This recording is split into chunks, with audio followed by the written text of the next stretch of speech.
মানুষ দিন শিখবে, ইসলাম শিখবে, আলেম হবে, মুফাসসির হবে, শুধুমাত্র দুনিয়া কামানোর জন্য। হাদিসের অংশ পড়লে আমার বড় ভয় লাগে।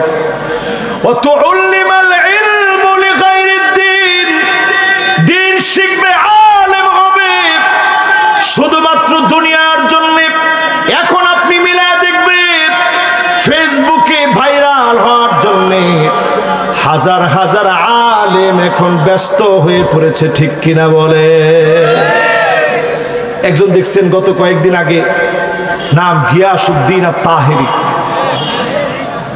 আরে ঠিকও তো কোন না, এত আসতে। আমি এই বাংলাদেশে মাহফিল করি 10 বছর ধরে। আমার 10 বছরের হিস্ট্রি ঘেটে দেখেন, একবারের জন্য আমি তার নামটা নিইনি। আজকের মাহফিলে কেন নাম নিলাম?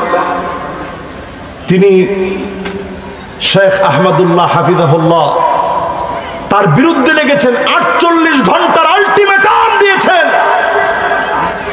আমি যদি তাহেরিকে আজকের এখান থেকে প্রশ্ন করি, তোমার অবদান কি বাংলাদেশে?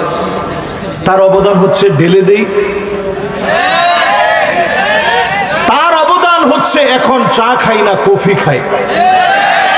তার অবদান হচ্ছে বুঝলে বুঝপাতা, না বুঝলে তেজপাতা।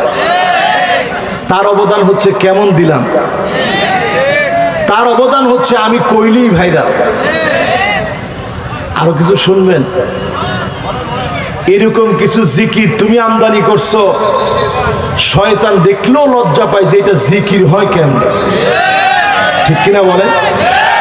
এই জন্য তার গানগুলো, তার এই সমস্ত জিকিরগুলো এখন ডিজে পার্টিতে, হিন্দুদের বাড়িতে পর্যন্ত তার এই সমস্ত ডিজে পার্টিতে তার গানগুলো ঢুকে গেছে। ওইটার ভিতরে ইখলাস ছিল না, এই জন্য গান বাজনা দিয়ে এগুলা মানুষ বাজাচ্ছে, ঠিক কিনা বলে? আপনি দেখবেন বাংলাদেশে অনেক আলেম কথা বলে, যারা উদ্ভট অশ্লীল রুচিতে কথা বলে। এদের কথাগুলো নিয়ে কিছুদিন পরে পরে টিকটক করা হয়।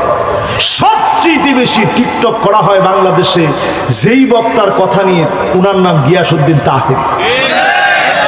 কি দিচ্ছেন আপনি বাংলাদেশের মানুষকে? একটা ওয়াজ আপনি হৃদয় স্পর্শী ওয়াজ, যে ওয়াজটা শুনে মানুষের হৃদয় নরম হয়েছে। আমার কাছে তো মনে হয় না এরকম কোনো ওয়াজ আপনার আছে যেটা আমার চোখে পড়ছে।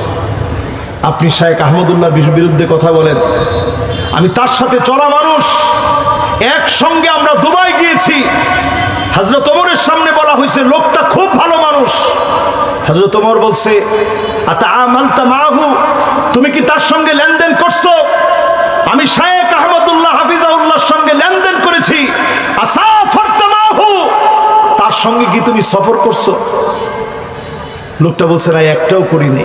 তো নেককার বুঝলা কেমনে? দুই জিনিসে নেককার চিনা যায়। আমি ওনার সাথে সফরও করছি, লেনদেনও করছি। এদেশের মানুষের পাশে তিনি দাঁড়িয়েছেন। সদকায়ে জারিয়া, জায়গায় জায়গায়, জেলায় জেলায় তিনি গাছ লাগিয়েছেন, বৃক্ষরোপণ করেছেন। স্বাবলম্বীকরণ প্রকল্পে লাখো মানুষকে স্বাবলম্বী করেছেন। বন্যার্থ মানুষের পাশে দাঁড়িয়েছেন। সিলেটে ছুটে গিয়েছেন, সাতকানিয়া ছুটে গেছেন। তোমার মতো আউল ফাউল বাউলদের কোনো অবদান বাংলার মাটিতে নাই, ঠিক কিনা বল? আজকের এই মাহফিল থেকে বলি, এরকম টিকটকার কোন বক্তার 48 ঘন্টার কোন আলটিমেটাম, এটা বাংলাদেশের মানুষ কানে নেয় নাই। আসলে কোন আলটিমেটাম সে দিতেও পারে না, আলটিমেটামের টাইমও শেষ হয়ে গেছে, ঠিক কিনা বলে?